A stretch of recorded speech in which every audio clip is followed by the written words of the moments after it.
Salut à toi, c'est Morgane. Alors, comment avoir une jolie cinquième position? C'est vrai qu'on a tendance à mal faire sa cinquième position. À la barre, encore ça va parce que tu as ta barre et du coup, tu peux t'appuyer avec l'aide de la barre. Mais dès qu'après, tu vas être au milieu, c'est là où on va commencer à rouler au niveau des chevilles et après, on ne peut rien faire techniquement. Donc, je vais t'expliquer vraiment simplement comment avoir une belle cinquième position et comment la travailler à la barre. C'est parti!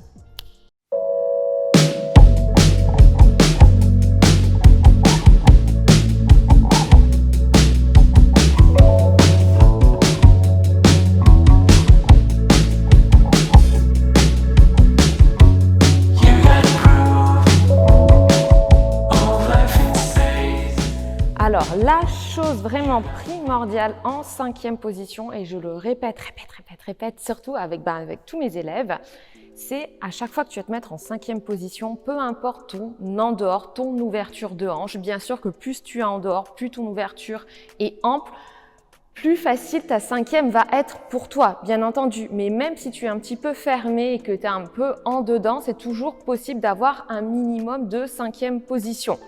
Quand tu te places, du coup, dans cette position, pense toujours à placer d'abord ton pied de derrière pour mettre après le pied de devant. Donc là, je vais être à droite, du coup, je positionne mon pied gauche d'abord pour ensuite mettre ma jambe droite devant et pas l'inverse parce que qu'est-ce qui se passe? C'est ça. Et après, on est ici, on n'a pas les hanches droites et la jambe de derrière, elle est totalement en dedans. Et là, tu es totalement mal placé. Donc, pense d'abord à mettre ta jambe de derrière pour ensuite mettre celle de devant.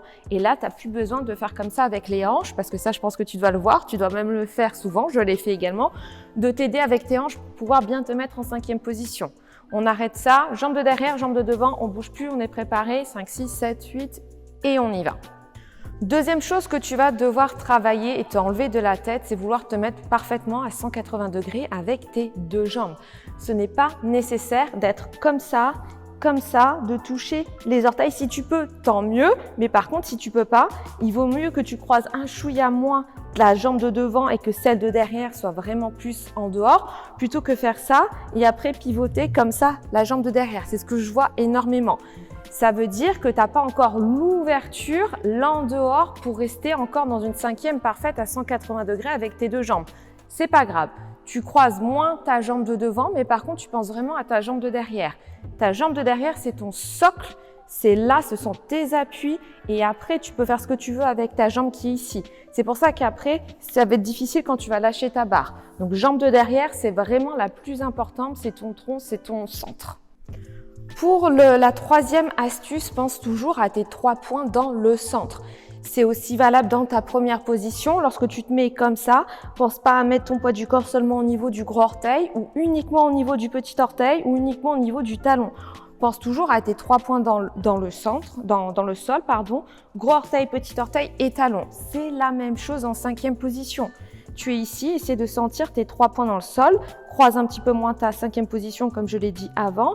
Essaie de penser à ton gros orteil, petit orteil et talon. Si tu n'arrives pas à sentir tes 3 points dans le sol, ça veut dire que tu n'es pas bien placé. Donc essaie toujours de bien sentir ça. Je te recommande déjà de faire ces exercices aussi en chaussettes pour essayer de sentir, d'avoir plus de sensations dans ton sol avant de mettre tes demi-pointes.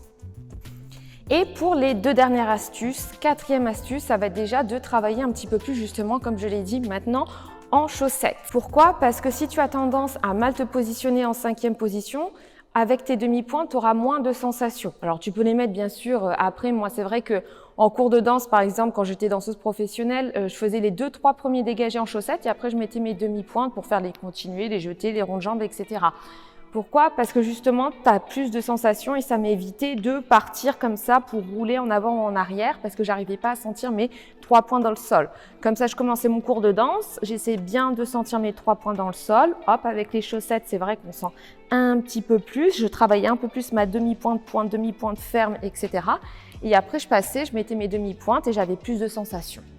Pour ta dernière astuce du jour, si tu as vraiment des difficultés, ça veut dire qu'il faut que tu travailles un chouïa plus ton en dehors. Dans ce cas-là, je te recommande de suivre mes routines en dehors que j'ai déjà faites. J'en ai déjà fait un beau paquet, quelques exercices pour travailler justement ta rotation.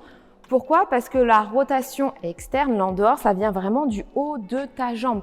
Ne pense pas que ta 5e position, c'est seulement ton bas de jambe. C'est pour ça qu'après, tu vas rouler au niveau des chevilles, au niveau des pieds. Pense vraiment à travailler ta rotation au niveau du haut de ta cuisse, au niveau de la hanche. C'est vraiment en haut pour essayer de tourner, pivoter tout ça. L'en dehors, c'est pas seulement le bas de jambe. Ici, bien sûr qu'il y a l'en dehors du bas de jambe. Mais si tu veux vraiment bien travailler ta 5e position, c'est toute ta jambe que tu vas devoir bosser. Donc, fais pas mal d'exercices pour essayer de travailler comme ça ton en dehors au sol surtout pour éviter de tricher parce que même ici, si je te fais des exercices comme ça, tu risques de mal te positionner si tu n'as pas encore bien des sensations. Quand on est au sol, ça nous permet d'avoir un peu plus de tenue, ça nous évite de tricher parce qu'on ne peut pas tricher parce qu'il y a le sol. Donc ça suffit, je ne vais pas te donner plus d'astuces pour aujourd'hui parce que sinon ça va faire trop. Comme je le répète à chaque fois, il vaut mieux en avoir 4, 5 et bien les faire, bien y penser pendant un bon mois ou 2 pour pouvoir après faire d'autres exercices pour corriger ça. Donc évite de rouler au niveau de tes chevilles, pense vraiment à tes 3 points dans le sol. Quand tu te mets en 5e position, je répète, pense toujours à ta jambe de derrière pour mettre après celle de devant. Évite de trop croiser ta jambe de devant parce que sinon tu vas pivoter celle de derrière bien entendu. Pense à travailler un petit peu plus avec tes chaussettes pour avoir plus de sensations et sentir tes 3 points dans le sol. Et pour finir, essaie de travailler un petit peu plus ton en dehors. Surtout, n'hésite pas à t'abonner, partager et liker pour aider ma chaîne. On se retrouve bientôt dans une nouvelle vidéo. Je te fais plein de gros bisous. Ciao, bye.